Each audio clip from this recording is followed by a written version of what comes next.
Aloha! Welcome to NASA 360. I'm Jennifer Pulley. And I'm Johnny Alonso, and today we're on the Big Island in Hawaii. We're going to be checking out some cool testing NASA's going to be doing to get us back on the moon and onto Mars. And we'll also see how NASA's helping scientists better understand volcanoes, those here on Earth and on other planets. And we'll also be traveling to extreme heights to check out some of these premier observatories and telescopes in the world. But first, let's think about going back to the moon. Some of the challenges we might have to overcome getting there. So off the top of your head, what do you think some of those challenges might be? How about building complex rockets that will get us off the Earth and to the moon and back safely? And how about some of the other developments that have to be made, such as building equipment that can stand up to the harsh environment of space, like new spacesuits, habitats, tools, etc., etc. These problems are tough enough when we just stay a few days. But what about when we start staying longer and start living in outposts for months at a time? You can imagine that the challenges can get even more complex. It actually gets much harder than you might think, because now NASA is faced with long-term problems, such as providing oxygen for breathing and building structures that will keep you safe from radiation, while also keeping the temperature equalized. Issues of generating energy and delivering fuel are also big problems that need to be solved. Okay, so how do you tackle these problems? Well, first is we have to figure out how to break reliance from these Earth-supplied consumables, like oxygen and water. Well, how do you do that? Well, looks like we're going to have to learn how to live off the land. I know it sounds weird to live off the land on the moon. After all, the moon has no atmosphere and has crazy temperature swings, but we think we can do it. The plan is to use in situ resource utilization, or ISRU. In situ is a Latin term meaning in place. The ISRU will use the moon's resources instead of bringing them from Earth. So you might be thinking to yourself, wait a minute, wouldn't it just be easier to bring what we need from Earth to the moon? Actually, there's a couple of problems with that. The first, expense. Right now, it costs about $10,000 per pound to blast something off of the Earth. And second, limited space. There's not enough room to bring everything we need for long-duration missions to the moon.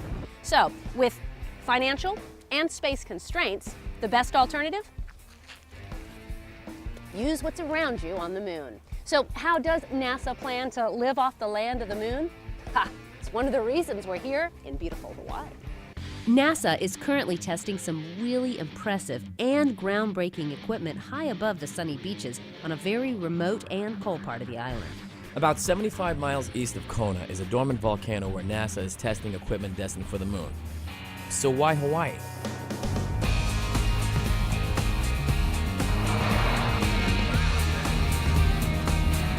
Believe it or not, the high volcanoes of Hawaii are a perfect location to test some of the robotic vehicles NASA will be taking to the moon. The terrain, rock distribution, and soil provide a good simulation for the lunar polar region, and it helps to test the hardware and operations beyond the ability of a laboratory and rock yards. This area was also used in the Apollo era, and it was deemed the most relevant site by astronauts, meaning it was very similar to the conditions they found on the moon. Okay, so we know that the two key consumables we can find on the moon are oxygen and water. Right. So how do you find oxygen and water on the moon? Remember, there's no atmosphere, which means there's no air and there are no clouds to produce rain. Yeah, right, but did you know that you can change the composition of the lunar soil to make both? No way. Yes, we can. Well, Jennifer and I are going to speak to a few key people that are making that happen. So we're here with my buddy Tom Simon. Tom, how you doing? Good, how are you? I'm great. All right, so talk to us about why Hawaii and what that has to do with the moon. Well, we're here for several reasons. The main one being to be able to try out different ideas for extracting oxygen from lunar regolith. This particular location has several advantages. It has a unique characteristic that it has volcanic ash that's very similar to the regolith on the moon. We also have an excellent partnership and collaboration with the university and the Pisces organization here. And there's also cooperation with the Canadian Space Agency, and there are folks from the German Space Agency here, and there's folks visiting from the Japanese Space Agency. So we're building on our collaborations there. Now you said the word regolith. Explain what regolith is. Well, regolith is the very surface of the moon. Other than the large rocks, it's the dust that covers most of the moon. It's made up of metal oxides and silicates. Almost half of the moon's regolith by mass is oxygen. How do you know the composition of the moon's regolith? Well, the Apollo missions taught us quite a bit, as well as orbiters that we've had going over the moon in the past. We saw a lot of similarity between every location that we've analyzed and the Apollo missions went to take samples from and bring back home. Some of those samples were brought back home, and folks in the late 80s and early 90s were able to demonstrate extracting oxygen from those samples. Here's a question for you. How can you find water and oxygen on a place that doesn't have water and oxygen like the moon? Well, you're right. There's no easy way to get either of those. There are options that we're looking into. It's possible that there is water there. We can go ahead and find it, and then we can use it that way. It would likely be in the permanently shadowed craters. There's also the fact that the regolith being mostly made of, or having a large portion of it being oxygen, right. We're going to extract it from the oxygen. The lunar descent module would have residual hydrogen in it, and we can combine that with oxygen we get from the regolith, and that's another way we can get water. And we're hoping to make enough oxygen and water such that with the life support folks, we can keep it so we never have to send a tank of oxygen and water to the moon. Help it get self-sufficient.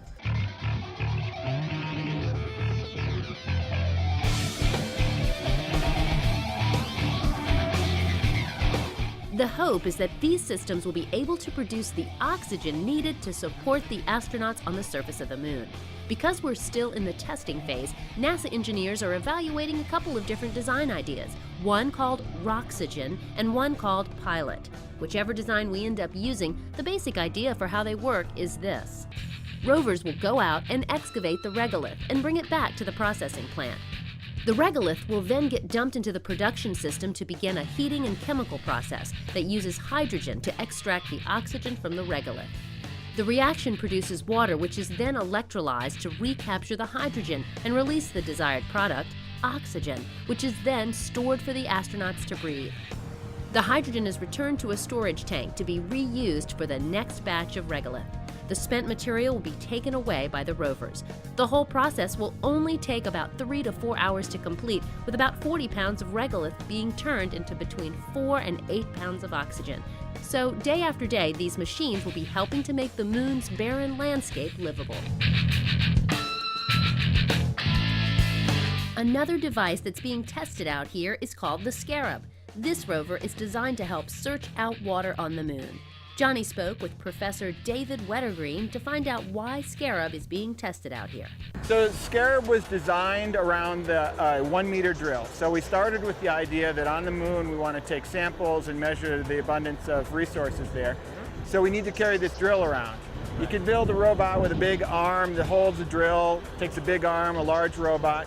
Our concept with Scarab was to put the drill in the middle and make the robot able to lower itself down to the ground to get stable, put its load on that drill so you can really push it in and react all the torques. Right. Then stand up and drive off to the next place. We're on a steep slope here, so one of the neat things about the chassis of Scarab is that it can actually lean into the slope. So even though we're on about a 15-degree slope, Scarab's level, it's holding that drill up for the coring that they're going to do. Listen, I saw this in Moses Lake in Washington, but it looks a little different. Can you tell me what's going on with it today? Well, looking at it from the exterior, the main difference is the wheels. Yes. These are the Michelin lunar wheels. They've been developed over the last year by Michelin in Switzerland and their South Carolina office. So they're made out of a material that's going to work on the moon. It'll survive the low temperatures, it'll operate in vacuum. Wow. It's fiberglass material, but it's using a special type of ceramic fiber that retains its flexibility down to about 40 Kelvin. That's 230 degrees below zero. Wow. 240 below zero. Yeah. And so they'll continue to flex even in that really cold temperature. So there's fiberglass around the outside, and then spokes that are made of beta cloth. It's similar to the cloth that the astronauts' suits are made out of. Sure. And that spoke is held in tension, so the whole vehicle hangs from the top of the wheel. And when we drive around, you'll see the bottom flexes, and it gives a nice smooth ride. So what we've been trying to do here in Hawaii is exercise an entire lunar prospecting mission. So we drive with the robot, it navigates autonomously. Scientists choose a place where they want to analyze. Yes. We stop, we deploy the drill, we pull up a core sample. The robot now has the entire instrument payload on board, so it crushes that sample, bakes it. It measures the amount of hydrogen, water, other volatiles in the soil, and then we can repeat that cycle over and over. So once we've shown that we can do the whole process, then we know we can go to the moon and we can find a good location for the lunar base. Don't go anywhere, there's more to come. You're watching NASA 360.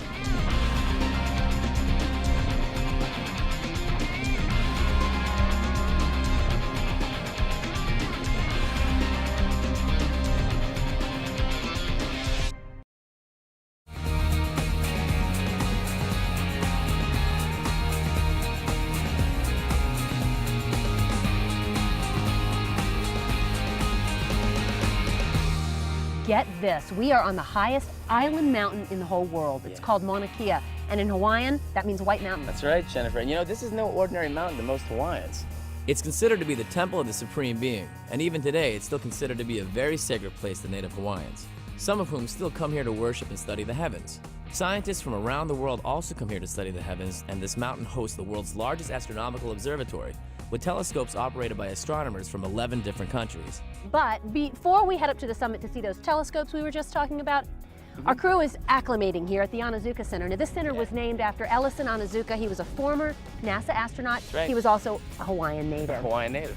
This center is located at about 9,300 feet above sea level and serves as a visitor information station and acclimatization stop. Why do visitors need to be acclimatized? Well, the major cause of altitude illnesses is going too high, too fast. And I actually had some first-hand experience with this. Now, given time, your body can adapt to the decrease in oxygen molecules at a specific altitude. I felt much better when I came back down a few thousand feet.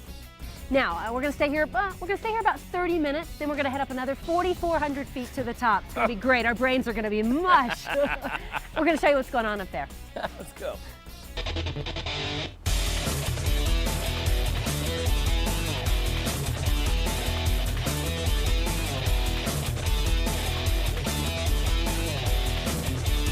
We made it to the top. Yeah, man.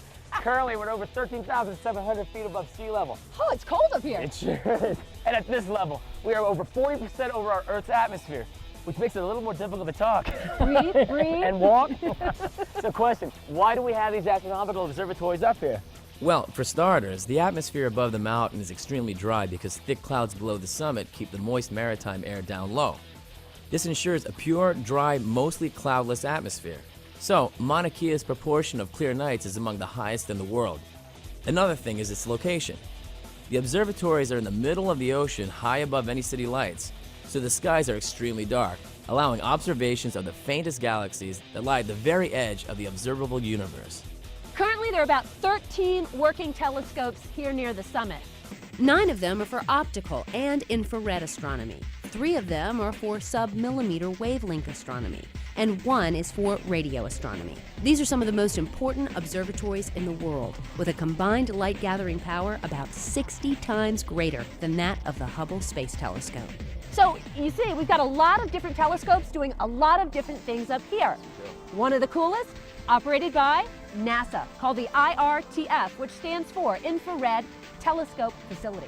The IRTF is a 3-meter telescope that's been set up for use in infrared astronomy. An infrared telescope is important because it can see things that we can't at optical wavelengths. It can penetrate dust clouds and nebulas to provide us with information about star-forming regions and the central region of the galaxy. Another fact about this telescope is that it's being used by astronomers around the world. And dig this, they never have to leave their home to use it.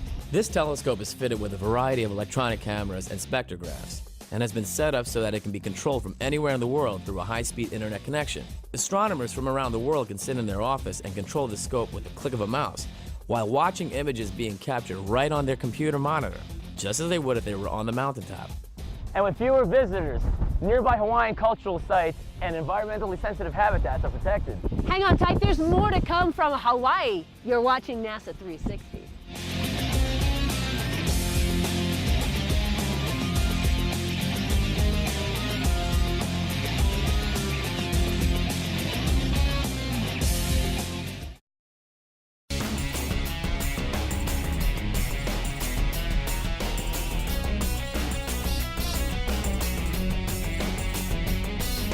So if you're going to be spending any amount of time on the big island of Hawaii, well, you have got to come to Volcanoes National Park. Here, you are almost guaranteed an opportunity to see an active volcano, just like this one. Why? Well, since 1983, Kilauea volcano has been erupting every day. And with nearly 20 miles of lava flow per day, I'd say you have a pretty good chance to find out how a volcano works and see it up close and personal. In a few, we'll find out how NASA's been involved with the study of volcanoes, but first, Johnny Alonso is with Ranger Adrian Boone to find out more about these incredible forces of nature. Hey, we're here at Hawaii Volcanoes National Park with Adrian Boone. How's it going, bro? How's it? Good to see you, man. Good. Tell me a little bit about the park. How big is this place? The park is 333,000 acres. So, how exactly do volcanoes work? I mean, what's going on here? Well, what happens is in this volcano, we know there's magma just a few hundred meters below, or half a mile below, it's been said. And they actually took a helicopter over this a few months ago, about a month now, and they saw a sloshing lava lake in there, a churning, bubbling lava lake. Really? So we know about 125 meters below was the lava lake, and currently the lava lake subsided, and so it's not really glowing as much right now. But we know there's a magma reservoir. We've known it for a while, half a mile below, and this is the first time we've seen any activity. And it started off glowing and making noises, and it still makes noises like the crashing surf tube. If it's real quiet here, you can sometimes hear it. So you just mentioned magma. I mean, what exactly is magma?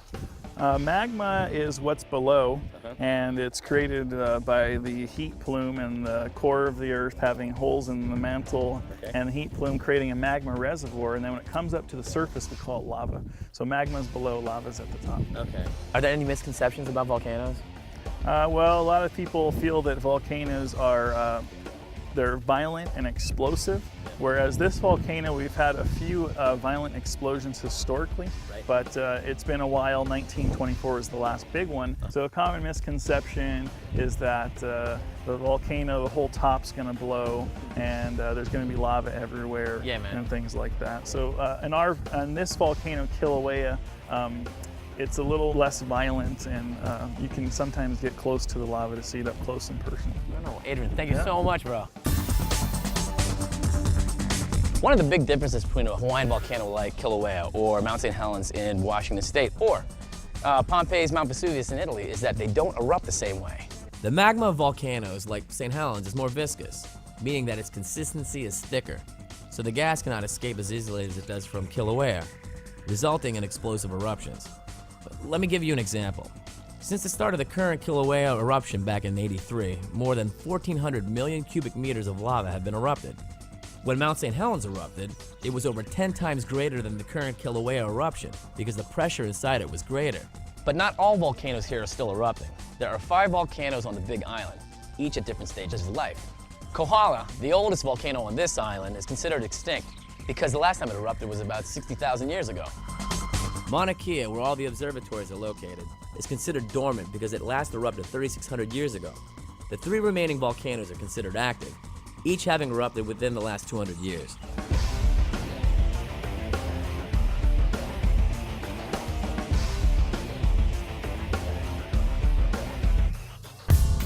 So where does lava come from? The rocks moving upward in the mantle beneath Hawaii begin to melt at about 40 to 60 miles beneath the surface. The molten rock called magma rises because of its relatively low density. It then ponds into a reservoir 1 to 4 miles beneath the summit. It then follows fractures up to the crater until it reaches the surface at a vent. So where does all the lava go here at Kilauea? Most of the lava is transported by lava tubes to the ocean, where it fragments and adds layers of rubble to the volcano. So when the lava cools, it's actually making the big island of Hawaii even bigger. Well over 500 acres of new land has been added to the island, making Hawaii the only U.S. state that is still growing. Of course, not all of its growth is welcome. Over 180 homes have been destroyed since the 1983 eruption began. Now is probably a good time to talk about how NASA's involved in the study of volcanoes. I know it's a common perception that NASA mostly studies space and aeronautical problems, but in reality, NASA is working hard every day on all sorts of issues that affect our planet. So, why do we need to study volcanoes? Well, even though it's interesting work scientifically, the major reason is to protect human health. Currently, there are more than 1,500 potentially active volcanoes that dot the Earth's landscape, of which approximately 500 are active at any given time. Although scientists keep watch over many of the Earth's volcanoes using traditional ground observation methods, satellite-based remote sensing is quickly becoming a crucial tool for understanding where, when, and why the Earth's volcanoes periodically boil over. Satellite technology now makes it possible to monitor volcanic activity in even the most isolated corners of the globe, and to routinely observe changes in the Earth's surface that may signal an impending eruption. In addition, remote sensing data offers scientists the chance to prevent catastrophic damage to life and property by determining how and where volcanic debris spreads after an eruption. One system that's now being used is the MODIS Thermal Alert System. Now get this, it enables scientists to detect volcanic activity anywhere in the world within hours of its occurrence. It uses data acquired by the MODIS sensors, which fly aboard NASA's Terra and Aqua satellites. These sensors see heat sources that may be active lava flows, lava domes, or lava lakes. Since MODIS achieves complete global coverage every 48 hours, this means that the system checks every square kilometer of the globe for volcanic activity once every 2 days. This process came in handy in 2002 and then again in 2006 when a volcano in Africa erupted with little warning. Now, at the time, 500,000 people lived in its immediate vicinity, so the potential hazard to human life was extremely high. With the MODIS data in hand, researchers were quickly able to establish the lava vent position, which enabled the modelers to predict which direction the lava was flowing and at what rate. Such information, when available in near real time, can be used to provide assistance to disaster managers anywhere that a volcano erupts, almost certainly saving lives. Another thing that NASA's working on is keeping air traffic out of ash clouds that come from volcanoes. Now, this might not sound like such a big deal or a hard thing to do, but let me tell you something. Ash clouds can reach over 40,000 feet in the air and many, many miles wide. So it's no wonder that from 1980 through 1999, over 100 jet airliners sustained some damage flying through volcanic ash. The problem is that jet engines operate at a temperature that melts volcanic ash, and this melted material can then cause the engine to slow and shut down. Several commercial planes have lost all 4 engines at once by flying through ash clouds with near tragic results. In one case, a 747 carrying 240 passengers flew into an ash cloud after a volcanic eruption in Indonesia. All 4 of the aircraft's engines lost thrust, and the plane descended from 36,000 feet to 12,500 feet before all 4 engines were restarted, averting a potential catastrophe. So NASA's using satellite data to analyze ash clouds to get real-time data to pilots to help them divert from ash clouds, potentially saving lives. Oh, and one more thing. Yeah. NASA's doing a lot of research on volcanoes in our solar system. Get this, thousands of volcanoes exist out there. Some are erupting ice, while others are red hot, similar to those here on Earth. Now, all of the data on Earth's volcanoes are going to help us better understand our own solar system, and of course, it's going to increase our knowledge of our own planet. That's right. Hey, thanks for watching. I'm Jennifer Pulley. And I'm Johnny Alonso. See you next time on NASA 360.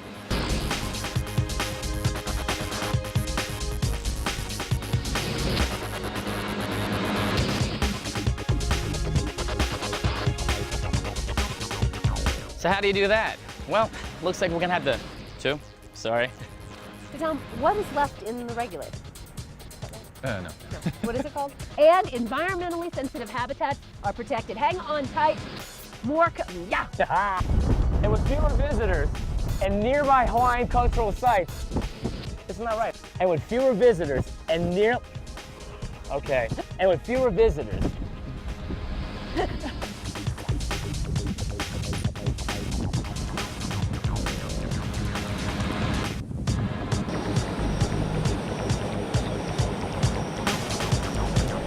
So NASA's using satellite data to analyze ash clouds to get, again, real-time data to get there are 5 volcanoes on the Big Island, but 2. So with fewer visitors, 2.